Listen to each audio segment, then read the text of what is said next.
Hi అండి. అందరూ ఎలా ఉన్నారు? బాగున్నారా? నేనైతే ఈరోజు తందూరి చికెన్ అయితే చేసుకుంటున్నానండి.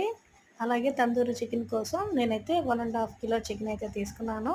అందులోనే ఉప్పు, పసుపు, కారం, అలాగే గరం మసాలా, చికెన్ మసాలా అయితే వేసేసుకున్నాను. అలాగే 4 టేబుల్ స్పూన్స్ అయితే అల్లం వెల్లుల్లి పేస్ట్ అయితే వేసుకుంటున్నానండి.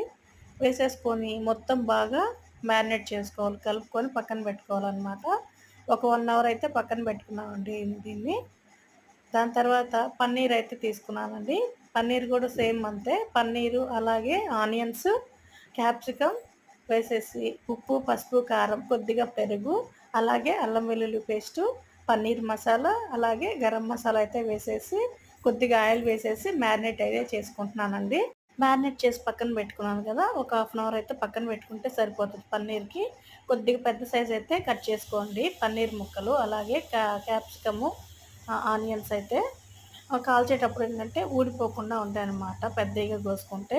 అలాగే మనం గ్రిల్ మిషన్ అయితే ఉంది కదండీ! ఆ గ్రిల్ మిషన్ మీద అయితే పన్నీర్‌ని అలాగే స్టిక్స్‌కి అయితే గుచ్చుకొని కాల్చుకుందాము. అలాగే చికెన్ ముందుగానే మ్యారినేట్ చేసి పెట్టుకున్నాం కదండీ! ఆ చికెన్ కూడా అలాగే కాల్చుకుందామండి. ఇట్లా కాల్చుకొని తింటే మాత్రం కబాబ్స్ చాలా చాలా బాగుంటాయి గ్రిల్ చికెన్ మీద, గ్రిల్ మిషన్ మీద. ఒకసారి ట్రై చేయండి. చాలా చాలా బాగుంటది టేస్ట్. రెస్టారెంట్ స్టైల్‌లో ఉంటదనమాట టేస్ట్ మాత్రం.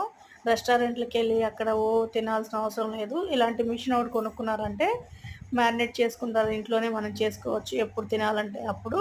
ట్రై చేసి ఎలా ఉందో నాకు కామెంట్ బాక్స్‌లో అయితే చెప్పండి. అలాగే థ్యాంక్ యూ అండి అందరికి.